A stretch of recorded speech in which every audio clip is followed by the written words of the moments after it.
Так, вот он пылесос в разобранном состоянии. Бак. Потом вот это сам мотор.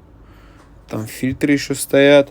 Вот это подводка аккумулятора. То есть вот аккумулятор здесь отцепляется. Это как, не знаю, как основа корпуса.